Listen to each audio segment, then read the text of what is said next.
न सदासिन्नो सदासित्तदानीं नासिद्रजो नो व्योमा परो यत् किमावरीवः कुह कस्य शर्मन्नम्भः किमासीत् गहनं गभीरं। सृष्टि से पहले सत नहीं था, असत भी नहीं, अंतरिक्ष भी नहीं, आकाश भी नहीं था। छिपा था क्या, कहाँ, किसने ढका था? उस पल तो अगम अतल जल भी कहाँ था।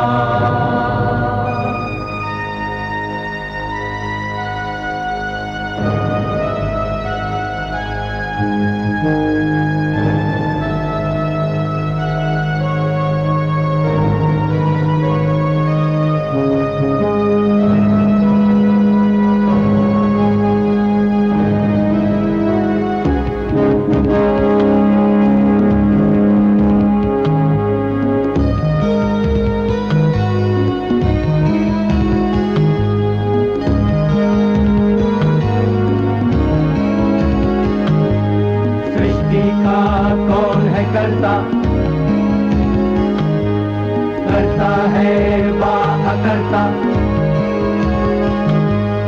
ऊंचे आकाश में रहता, सदा अध्यक्ष बना रहता।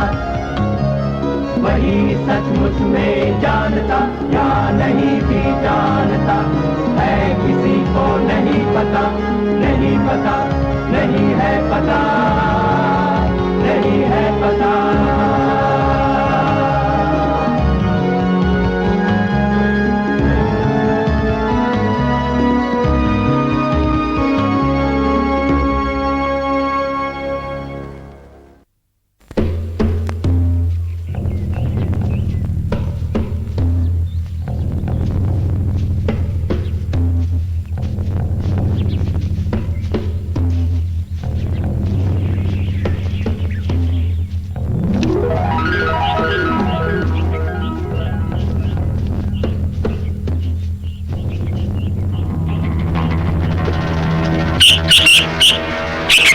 ना बहेलिए, नहीं पाएगा शांति कभी भी तू। काम मग्न क्रौच पक्षी का निष्ठुर हत्यारा तू।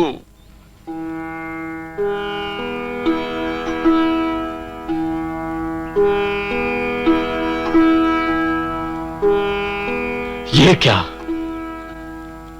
कह दिया, क्या दुख के आवेग में मैंने बांधकर 8 अक्षर 4 चरणों में। बन गया है शोक मेरा श्लोक ही सच। बिना करुणा कभी कविता लिखी जाती नहीं। ना बहेलिए, नहीं पाएगा शांति कभी भी तू। काममग्न क्रौंच पक्षी का निष्ठुर हत्यारा तू। श्लोक रूप ये छंद तुम्हारे जीवन का गौरव हो, अभिनव एक महाकाव्य का ये मंगलाचरण हो। मैं ब्रह्मा, मेरे ही मन में अद्भुत सा संकल्प जगा, और तुम्हारे अधर सरोवर में वाणी का कमल उगा, और तुम्हारे अधर सरोवर में वाणी का कमल उगा। रामायण के बारे में फ्रांसीसी इतिहासकार मिशले कहते हैं, जब मैं एशिया की ओर देखता हूं तो मुझे मिलता है सुकून और सोच का एक गहरा फलसफा। हिंद महासागर सा विस्तार अपने भीतर समेटे एक अनोखी कविता। इसमें एक अद्भुत शांति, एक गहरा फैलाव है। दुनियावी जद्दोजहद होते हुए भी एक मिठास और आपसी भाईचारा छाए हुए हैं।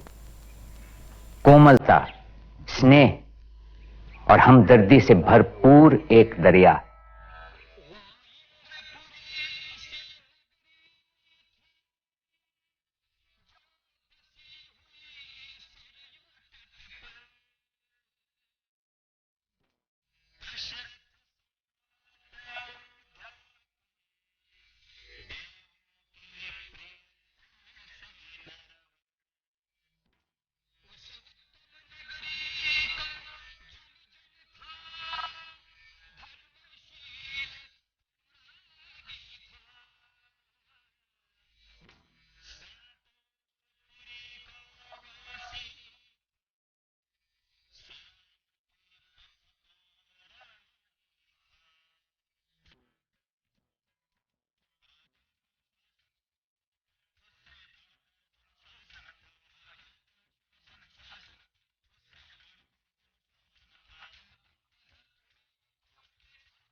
रविंद्रनाथ ठाकुर के अनुसार रामायण और महाभारत को महज महाकाव्य मान लेना काफी नहीं है। वो अपने आप में इतिहास हैं, लेकिन किसी खास दौर का नहीं। हर कहानी में, हर घटना में एक फलसफा है। राम की कहानी में है आदर्श, त्याग और वीरता। राम के प्रेम में कोमलता भी है और संयम भी। साहित्य में शायद ही ऐसे प्रेम और अनुराग के आदर्श मिलेंगे। राम और सीता का पावन प्रेम, माता पिता का वात्सल्य, भाइयों का स्नेह, राजा का सम्मान, प्रजा के लिए अनुराग, धर्म का बंधन। इस महाकाव्य से पता चलता है कि गृहस्थ जीवन के आदर्श कितने ऊंचे थे।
वाल्मीकि रामायण का पहला संस्करण उत्तर वैदिक काल में ही रचा गया होगा, क्योंकि उस प्राचीन काल की झलकियां रामायण में कहीं कहीं मिलती हैं। पर साथ ही साथ जिस दरबारी सभ्यता का वर्णन किया गया है वो बताता है कि इस महाकाव्य को गुप्त काल के आसपास एक नया रूप दिया गया होगा। रामायण पर आधारित सबसे पुरानी रचना है महाकवि भास का प्रतिमा नाटक, जो लगभग 200 ईसा पूर्व की रचना है। भास ने इस नाटक में राम और सीता को दिव्य बनाने के बजाय उनके मानवीय पक्ष को उभारा है। सरस्का, नाट्यशाला जाकर अभिनेताओं से कहो कि वो आज के समारोह के अनुकूल नाटक प्रस्तुत करने के लिए तैयार रहें। तब तक मैं भी जाकर महाराज को सूचित करती हूँ कि सारी तैयारियां पूर्ण हो चुकी हैं।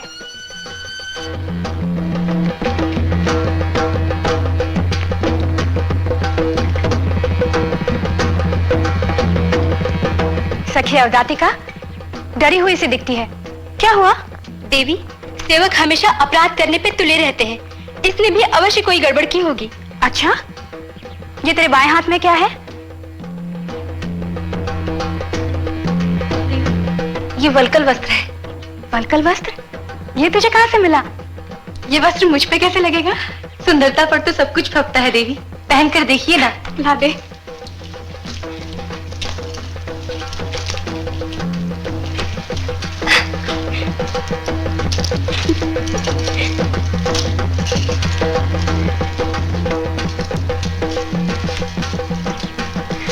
कैसा लग रहा है? बहुत सुंदर। ऐसा लग रहा है जैसे ये वल्कल वस्त्र नहीं सोना हो। सखी, दर्पण तो लाना। जो आ गया देवी। सखी, नगाड़ों की आवाज। हाँ। अरे, ये तो बंद हो गए। हाँ, अभिषेक में कोई रुकावट आ गई लगता है। राजघराना में तो ऐसी बातें होती ही रहती हैं। युवरानी, मैंने सुना है कि युवराज राम का अभिषेक करके महाराज वन को चले जाएंगे। यदि ऐसा है तो अभिषेक के तल से ही हमारे मुख के आंसू धुलेंगे।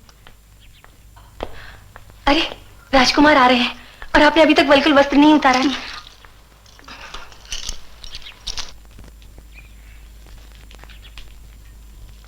मैथिली, ये वस्त्र तुम्हारे पास कहां से आया? आपकी जय हो आर्यपुत्र। देवी, युवराज ने तो साधारण वस्त्र पहने हुए हैं। लगता है अभिषेक की बात सच नहीं है। ऐसे लोग असत्य नहीं कहते, फिर भी राजघरानों में ऐसी बातें होती ही रहती हैं। मैथिली,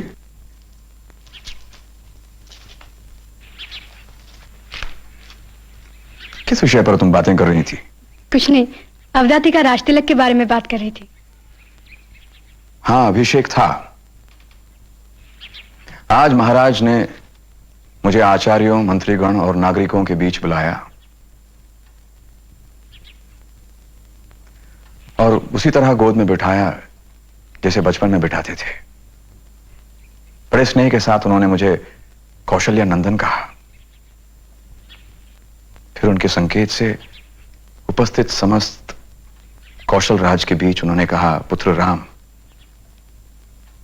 तुम इस राज्य को स्वीकार करो। मेरे स्वामी, तब आपने क्या कहा? अब तुम ही सोचो मैंने क्या कहा होगा। मेरे विचार से तो आप कुछ नहीं कह पाए होंगे, बस लंबी सांस भरकर महाराज के चरणों में गिर गए होंगे। सही अनुमान लगाया। इस जगत में एक जैसे सोचने वाले दंपति बहुत कम होते हैं। सचमुच मैं उनके चरणों में गिर गया था। पिता के आंसुओं से मेरा सिर और मेरे आंसुओं से उनके चरण भीगते रहे। फिर क्या हुआ? जब मैंने उनके प्रस्ताव को अनसुना कर दिया, तब उन्होंने मुझे उम्र के साथ क्षीण होते हुए अपने प्राणों की सौगंध दी। अच्छा? अभिषेक की तैयारियां पूरी होने ही वाली थी कि अंतरा ने प्रवेश किया। धीरे से महाराज के कानों में कुछ कहा और मैं राजा ना हो सका।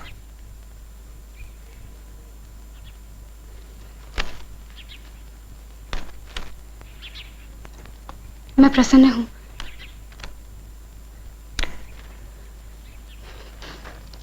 महाराज महाराज ही रहें और मेरे आर्य मेरे ही प्रिय आर्य। पर मैथिली, तुम ये वल्कल वस्त्र क्यों पहन रखा है? तुम्हारी हंसी से लगता है कि तुमने इसे खेल खेल में पहन रखा है। या तो फिर क्या तपस्या करने का कोई इच्छा है? अवदाती का उठा लाई तो मैंने पहन लिया। अच्छा, मुझे भी ये बहुत प्रिय लगते हैं। लाओ दो, मैं भी इसे पहन लूं। नहीं नहीं, ये अशुभ है। आर्य, क्यों रोक रही हो मुझे? मेरे इसे पहनने से आपका राज्याभिषेक रुक गया, इसलिए मुझे अशुभ लगते हैं। ऐसी आशंका ना करो। जब तुमने इसे पहना है तो मेरे आधे अंगों ने भी इसे पहन ही लिया है। महाराज, महाराज! ये क्या हो रही है? रक्षा कीजिए युवराज, रक्षा कीजिए। श्रीमान, किसे रक्षा की आवश्यकता है? महाराज को। महाराज को? परंतु यह विपत्ति आई कहां से? उनके अपनों से। अपनों से? तो दुख है, इसका कोई उपचार नहीं। शत्रु शरीर पर वार करता है, पर आत्मीयजनों का प्रहार होता है हृदय पर। कौन है जो आत्मीय के नाम पर मुझे लज्जित करता है? महारानी कैकेयी। हाँ? तो फिर इसका भावी परिणाम सुखद ही होगा। वो कैसे? उनके पति दूसरे इंद्र हैं और मुझ जैसा उनका पुत्र है, तो किस फल की इच्छा से वे कोई दुष्कर्म करना चाहेंगे? स्त्रियों की दुष्ट बुद्धि पर अपनी सरलता आरोपित मत कीजिए। उन्हीं के कहने से आपका राज्याभिषेक रोक दिया गया है। इसमें तो बहुत लाभ दिखता है। कैसे? एक तो महाराज का वन जाना रुक गया, मैं पिता की छत्र छाया में रह गया। नया राजा कैसा होगा, प्रजा को यह चिंता नहीं करनी पड़ी, और मेरे भाई भी राज्य सुख के उपयोग से वंचित नहीं हुए। इसमें मां कैकेयी का क्या दोष? वो उनके बिन बुलाए उनके पास आई और भरत को राजा बनाने के लिए कहा। क्या ये इनका लोभ नहीं था? आर्य, मेरे प्रति पक्षपात के कारण ही आप सच्चाई को नहीं देख रहे हैं। विवाह के समय यदि उन्होंने अपने पुत्र के लिए राज्य की कामना की थी, तो क्या उनका यह लोभ था कि हम लोभी हैं जो अपने भाई के राज्याधिकार का अपहरण कर रहे हैं? परंतु मैं अपनी मां की निंदा और सुनना नहीं चाहता। आप मुझे यह बताइए, महाराज के क्या समाचार हैं? उसके बाद शोक संतप्त महाराज ने, हाँ, शोक में मौन हुए महाराज ने इशारे से अपने पास बुलाया और आपके पास जाने की आज्ञा दी। वो तो अच्छा ही हुआ कि वो मूर्छित अवस्था में पड़ गए।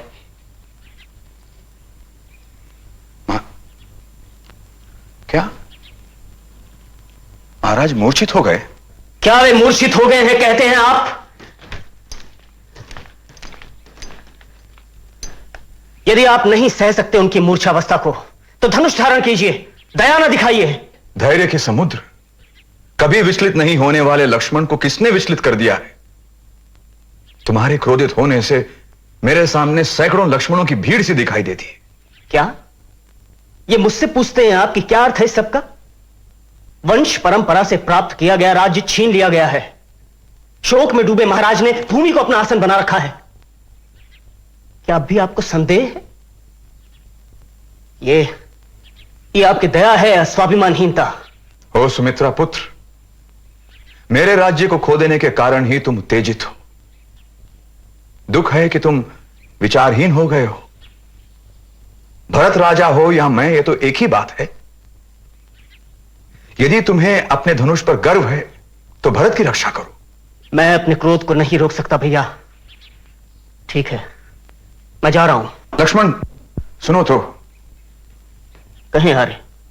तुम्हें शांत करने के लिए मैंने यह सब कहा। लक्ष्मण, तुम ही कहो, क्या मैं सत्य की रक्षा करने वाले अपने पिता पर धनुष उठाऊं या अपनी माता पर बाण छोड़ूं यदि वो मेरी संपत्ति छीनती है, या अपने छोटे भाई भरत की हत्या कर डालूं जो निर्दोष है? अब तुम ही कहो, इन तीनों में से मैं कौन सा पाप करूं जिससे तुम्हारा क्रोध शांत हो जाए? लक्ष्मण, मुझे दुख है, मुझे दुख है भैया कि बिना सोच विचार किए आप मुझे धिक्कार रहे हैं। मुझे उस राज्य की चिंता नहीं है भैया जिसे पाने के लिए महान कष्ट उठाने पड़ते हैं। मुझे तो केवल इस बात की चिंता है कि देश निकाला होगा और आपको 14 वर्षों तक वनों में निवास करना पड़ेगा। तो इसलिए महाराज मूर्छित हो गए थे? इससे तो उनकी दुर्बलता प्रकट हुई।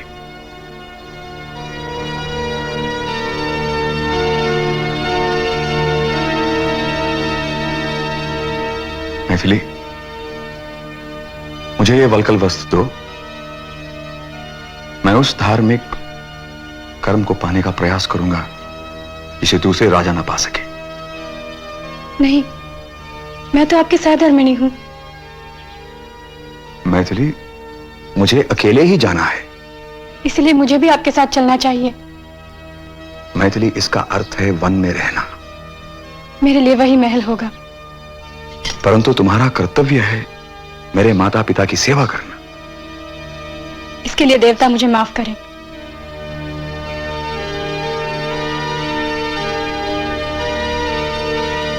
बद्रे, एक और कोरा वल्कल वस्त्र प्रस्तुत करो। आर्य, और मेरे लिए आप सदा वस्त्र, आभूषण और मालाओं में से आधा भाग मुझे दिया करते थे, किंतु वल्कल वस्त्र तो आपने केवल अपने लिए मंगाया है। वल्कल के लिए ऐसा मोह क्यों?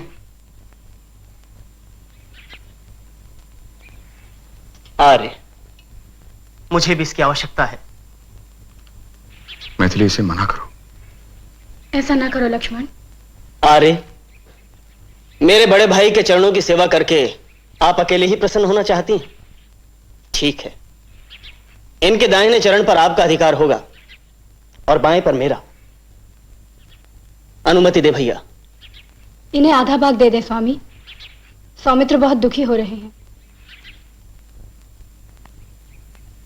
सौमित्र, सुनो, तपस्या रूपी संग्राम में यह कवच है,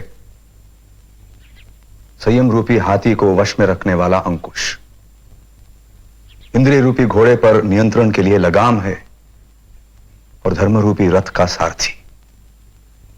लो, इसे ग्रहण करो। मैं आभारी हूं।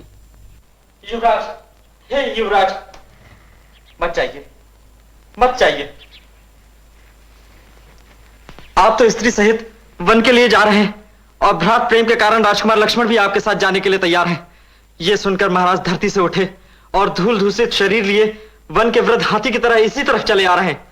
भैया, वल्कल वस्त्र धारण करने वाले वनवासियों को संसार में कुछ भी देखने की क्या आवश्यकता है? लक्ष्मण, हमारे जाने के बाद महाराज इन सूने भवनों को देखा करेंगे जिनमें हम कभी रहा करते थे।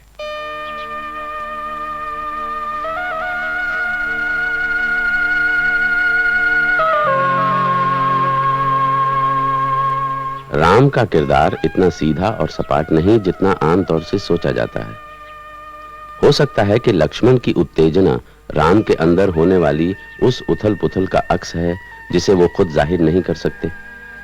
ऐसा लगता है कि वाल्मीकि ने जानबूझकर लक्ष्मण के किरदार को आवेशी और आक्रामक बनाया और राम को एकदम शांत व सौम्य, क्योंकि मर्यादा पुरुषोत्तम राम में उनके भक्त आवेश और उत्तेजना नहीं स्वीकारते।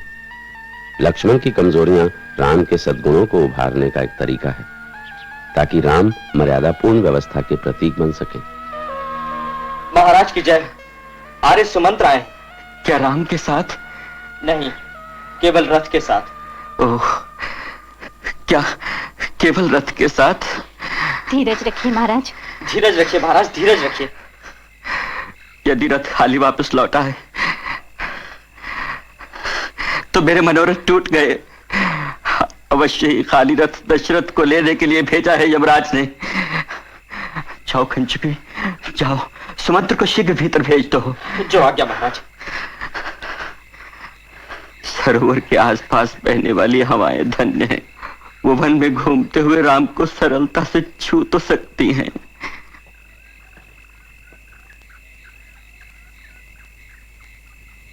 महाराज,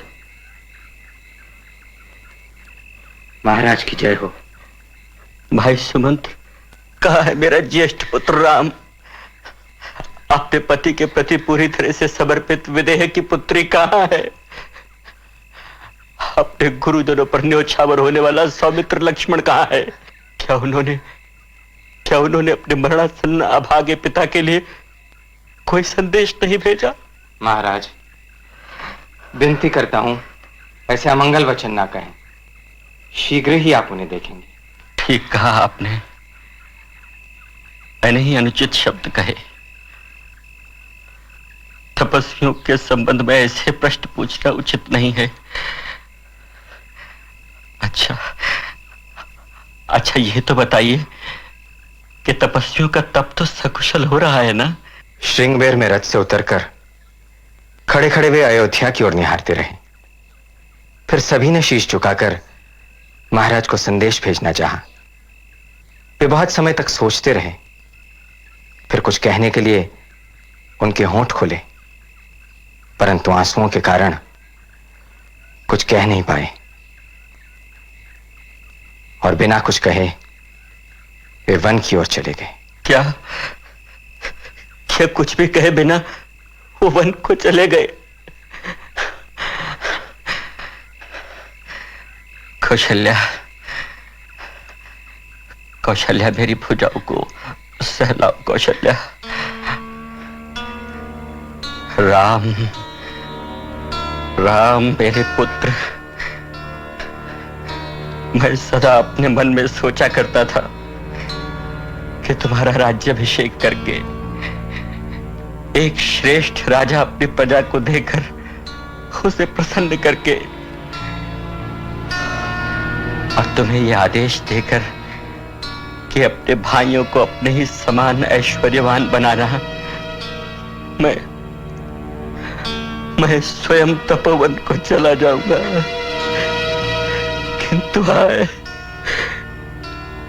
कैकेयी ने पल भर में ही सब कुछ पलट कर रख दिया, सब कुछ पलट कर रख दिया। सुमंत्र, सुमंत्र जाओ, जाओ और कैकेयी से कह दो कि मेरा राम वन को चला गया है, उसके वन की अभिलाषा पूरी हो गई।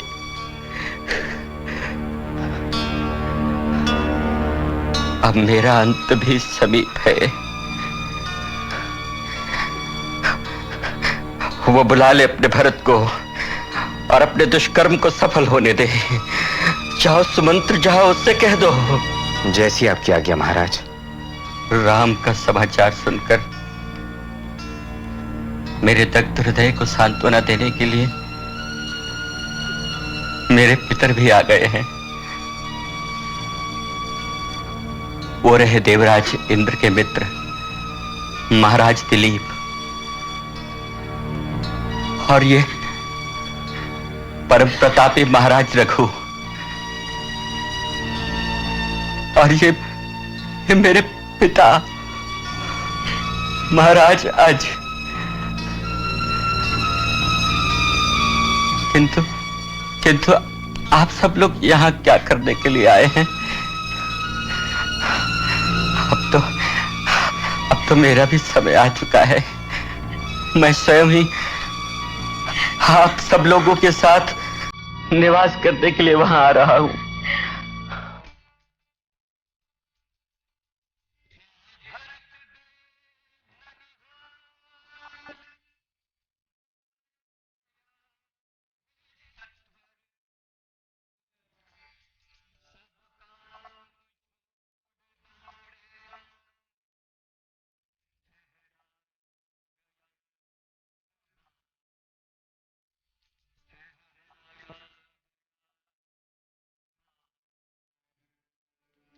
नहीं नहीं, इनकी पूजा मत कीजिए।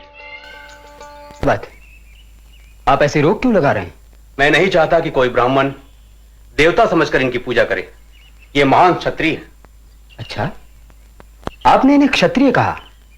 इनके नाम क्या है? ये इक्ष्वाकु वंशी है। इक्ष्वाकु वंश के पुत्र हैं? तब तो ये अयोध्या के शासक हैं। मुझे तो इनके दर्शन से महान लाभ हुआ है। मुझे बताएं, आदरणीय राजागण कौन है? ये राजा रघु, महाराज के पितामह। आगे कहिए। महाराज अजय, मेरे प्रिय पिता के पिता।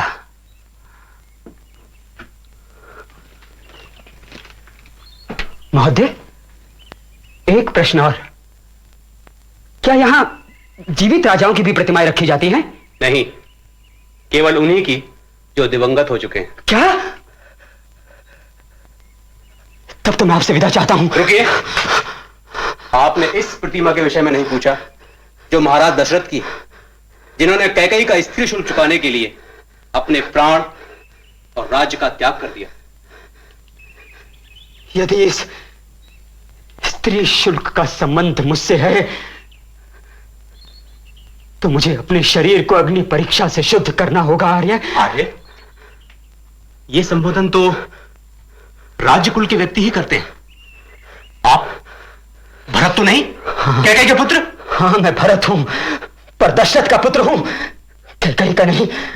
तो मुझे क्षमा करें, मैं चलता हूं। रुकिए, मुझे पूरी बात बताएं। अब कोई बचाव नहीं रहा। ठीक है, सुनिए। जब महाराज श्री राम का राज्याभिषेक करने जा रहे थे तब आपकी मां ने कहा था। रुकिए, उसने कहा होगा विवाह के शुल्क को याद कीजिए और मेरे पुत्र को राजा बनाइए, और मांग पूरी हो जाने के कारण और अधिक उत्साहित होकर उसने मेरे बड़े भाई से कहा होगा, हे पुत्र तुम वन को चले जाओ। उनको वलकल वस्त्र पहने देखकर ही महाराज का दुखद अंत हुआ होगा और प्रजा सारा दोष मुझ पर डालकर मुझे ही धिक्कार रही होगी।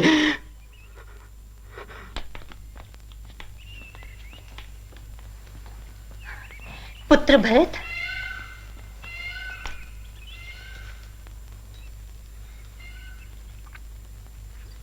आर्य सुमंत्र, मुझे बताएं कि मैं किस क्रम से अपनी माताओं को प्रणाम करूं। अवश्य। यह है युवराज राम की माता महारानी कौशल्या। माता, निरपराध मैं प्रणाम करता हूं। सब दुखों से मुक्त रहो बेटे। लगता है मुझे उलाहना देती है मां। धन्यवाद आपका। आगे कहें। ये है लक्ष्मण की मां देवी सुमित्रा। मां, लक्ष्मण के द्वारा राम की सेवा से वंचित मैं अभिवादन करता हूं। पुत्र यशस्वी रहो।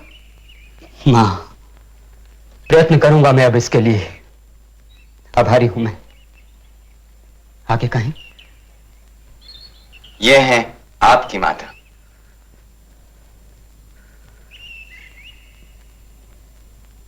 ओ पापिन, मेरी इस मां और इस मां के बीच तुम शोभा नहीं देती। गंगा यमुना के बीच बहती किसी छिछली नाली के समान लगती हो तुम। मैंने किया क्या है?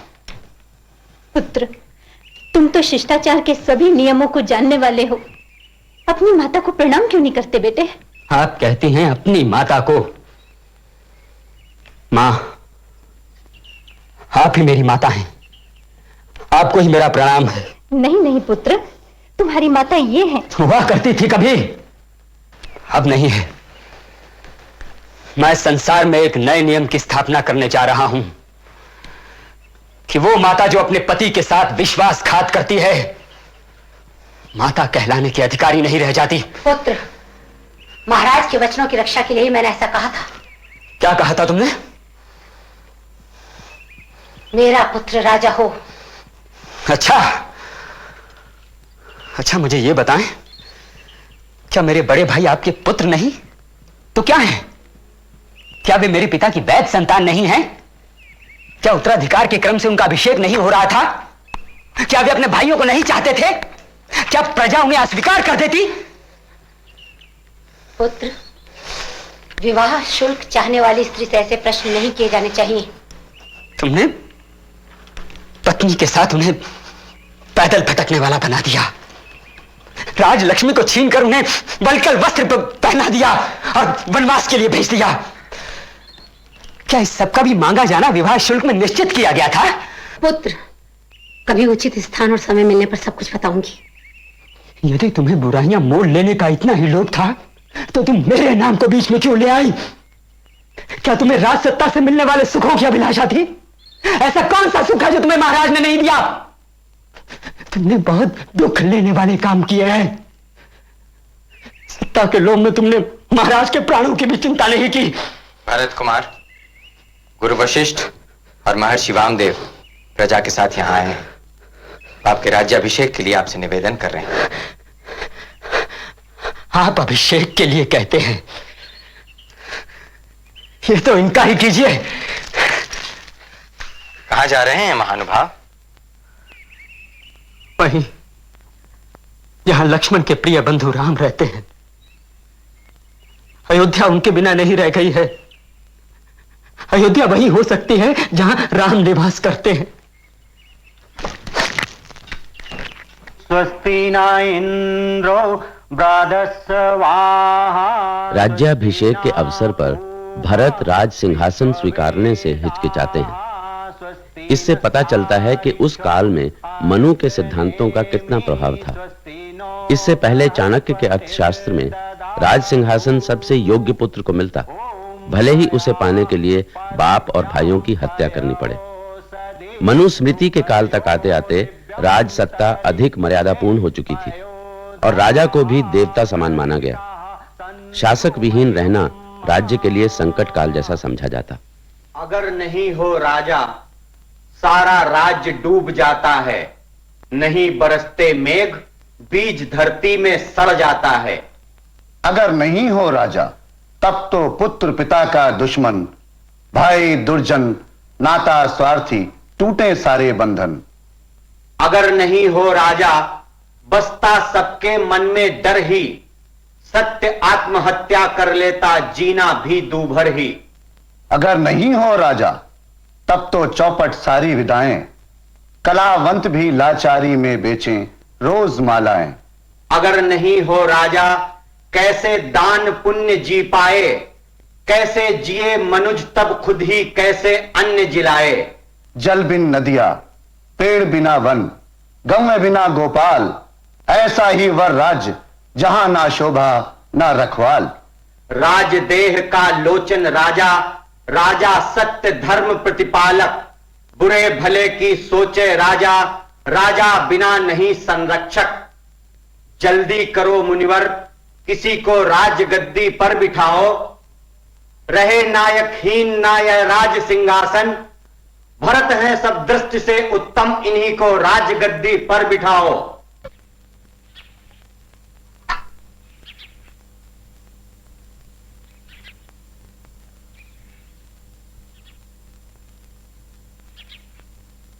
भ्राताराम की ये पादुकाएं राज सिंहासन को सुशोभित करेंगी। राजा की अनुपस्थिति में ये उनके आदेश, उनकी कामनाओं को प्रजा तक पहुंचाएंगी। कर्तव्य पालन के लिए ये मेरे हृदय को सशक्त बनाएंगी, कड़ा करेंगी। मैं भी 14 साल तक राजमहल में एक वनवासी की तरह रहकर श्री राम की प्रतीक्षा करूंगा।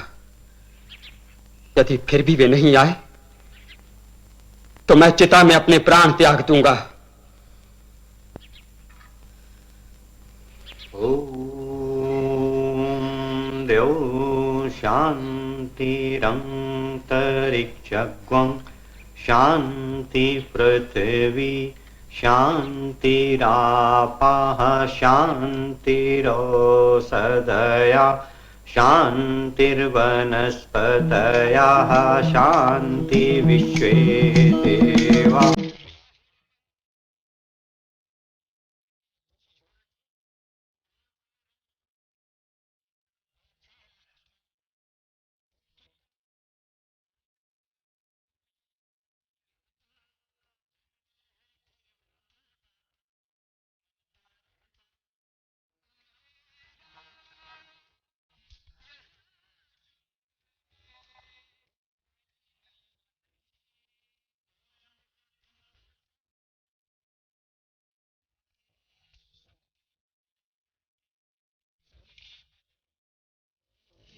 वाल्मीकि रामायण में कथानक के दो केंद्र हैं, अयोध्या नगरी और घने जंगल।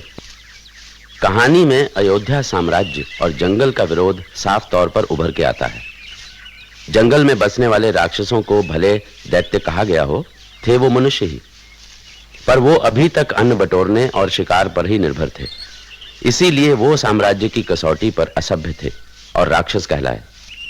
खेती के विस्तार से साम्राज्य जंगल की ओर बढ़ने लगा। ब्राह्मणों की टोलियां जंगल साफ कर राक्षसों के क्षेत्र की ओर बढ़ने लगीं और यह संघर्ष का मुद्दा बना। आप दोनों के रूप में अंततः हमें एक रक्षक मिल ही गया। मैं आपकी हर विपत्ति में सहायता करूंगा, किंतु क्यों आवश्यकता है रक्षा की? किससे भय है आपको? हम शांति प्रिय हैं, किंतु शांति में जीवन जीने के अधिकारी नहीं रहे। हम नगरों को छोड़ हम अपने स्वजनों और शिष्यों के संग इस सुदूर वन में साधारण जीवन व्यतीत करने ही आए थे। हम में से कुछ धर्म कर्म में संलग्न हुए, कुछ तप में लीन, शेष जीवन के लिए आवश्यक वस्तुएं जुटाते हैं। वन प्रदेश का कुछ क्षेत्र साफ कर हमने अपनी कुटिया बनाई है। हम में से कुछ उपजाते हैं धान, कुछ पशुपालन करते हैं। हमारी किसी से शत्रुता नहीं है। हम मोह माया के सांसारिक बंधनों से भी मुक्त हैं। किंतु इस वन में रहने वाले राक्षस हमारे साथ दुष्टता का व्यवहार करते हैं। वो नहीं चाहते कि हम इस प्रदेश में रहें। आपको हमारी रक्षा करनी ही होगी श्रीमान। मुनिवर, हमने अनेक राक्षसों से युद्ध किया है। हम सदा उनसे युद्ध करने को तत्पर हैं। वे हमारे शत्रु हैं, किंतु मेरी समझ में नहीं आता कि वे आप जैसे सम्मानित ऋषि मुनियों से क्यों घृणा करते हैं। क्योंकि वे इस वन प्रदेश को अपना समझते हैं। वे मानते ही नहीं कि यह समूचा क्षेत्र इक्ष्वाकु वंश के अधीन है। तभी हमें यहां से खदेड़ भगाना चाहते हैं। वे यज्ञ कर्म में विघ्न डालते हैं। हमारे आश्रमों को उन्होंने कितनी ही बार उजाड़ा है। हमारे कितने ही लोगों को मार डाला। हम उनसे त्रस्त हैं श्रीमान। आप राजपुरुष हैं। हमारी रक्षा करना आपका कर्तव्य है, आपके कुल का धर्म है। आप वन में रहें या नगरी में, यह तो आपको करना ही होगा श्रीमान। हम यहां अपनी शिक्षा, जीवन शैली और सभ्यता लेकर आए हैं। हम योद्धा नहीं हैं, युद्ध प्रेमी भी नहीं है। यह तो राजा और राजकुमारों का कर्तव्य है कि हमारी सुरक्षा का ध्यान रखें। वो राजा जो अपनी प्रजा की आय का 6वां हिस्सा ग्रहण करता है, यदि उसकी रक्षा नहीं करता है तो वो महापाप का भागी होता है। इसके विपरीत जो राजा अपनी प्रजा को अपना पुत्र मानकर उसकी रक्षा करता है, वो इस भूमंडल में प्रसिद्धि प्राप्त करता है। मृत्यु के पश्चात वो ब्रह्मलोक में स्थान प्राप्त करता है। उसे तपस्वियों की तपस्या का 1/4 पुण्य भी मिलता है। आप अब इस वन के स्वामी हैं, इसलिए हम आपकी शरण चाहते हैं श्रीमान। हे महामुनि हो, ऐसा ना कहें। मैं आपकी रक्षा के लिए हर प्रयत्न करूंगा और राक्षसों के भय से मुक्ति दिलाऊंगा। धन्यवाद। धन्यवाद।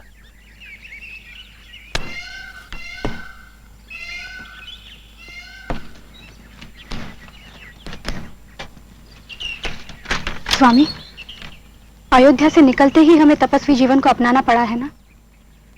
हाँ, मां कैकेयी की यही इच्छा थी, इसीलिए हम वलकल वस्त्र पहने हैं और बालों को जटा में बांध लिया है। फिर आप सदैव शस्त्र क्यों धारण करते हैं? युद्ध के लिए क्यों तत्पर रहते हैं? मैथिली, ये तो तुम जानती हो कि शस्त्र रखना क्षत्रिय का धर्म है। वो नगर में हो या वन में, उसे शस्त्रों से सज्जित होना चाहिए। किंतु तपस्वी के हाथों में शस्त्र शोभा नहीं देते।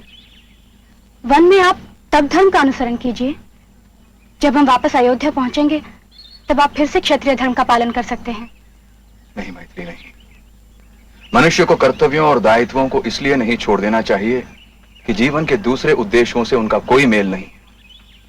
मनुष्य हर समय उनसे बंधा रहता है। मैं चिंतित हूं। शस्त्रों का अपना तर्क होता है जो मनुष्य को युद्ध और हत्या की ओर ले जाते हैं। एक बार एक महर्षि घोर तपस्या में लीन थे।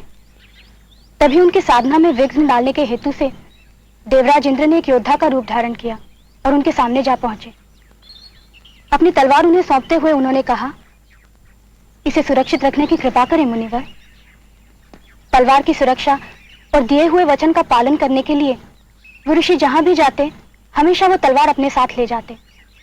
इस तरह सदैव शस्त्र साथ रखने के कारण धीरे धीरे उनके स्वभाव में बदलाव आने लगा और वे निर्दयी मनुष्य बन गए।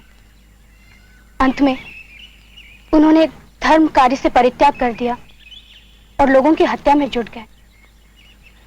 जिस तरह आग लकड़ी को जलाकर नष्ट कर देती है, उसी तरह अस्त्र शस्त्र मनुष्य की बुद्धि और स्वभाव में परिवर्तन लाते हैं। स्वामी वैदेही, तुम भूल रही हो कि मैंने इस दंडकारण्य से राक्षसों के नाश और तपस्वियों की रक्षा की प्रतिज्ञा की है। मुझे अवश्य ये प्रतिज्ञा पूरी करनी। आप सभी राक्षसों को अपना शत्रु कैसे कह सकते हैं? किसी भी जीव की हत्या तब तक अपराध है जब तक वो आपको कोई बड़ी हानि नहीं पहुंचा रहा हो। बिना अपराध किसी की भी हत्या पाप है स्वामी। मैं नहीं सोचती कि आपको इस तरह सभी राक्षसों का संहार करना चाहिए। सीते, राक्षसों का कहना है कि तपस्वियों को इस वन प्रदेश में रहने का कोई अधिकार नहीं। वे हमारी जीवन शैली को स्वीकार नहीं करते, हमारी सत्ता को भी नकारते हैं। वे आश्रमों को ध्वंस कर देते हैं, ऋषियों को मार डालते हैं। उन्होंने सदा ही हमारे शत्रु बनने का प्रमाण दिया है। हम ये नहीं देख सकते हमेशा कौन सा राक्षस क्या कर रहा है क्या नहीं। हमें उन्हें समूल नष्ट करना है और इस धरती को स्वजनों के लिए सुरक्षित बनाना है।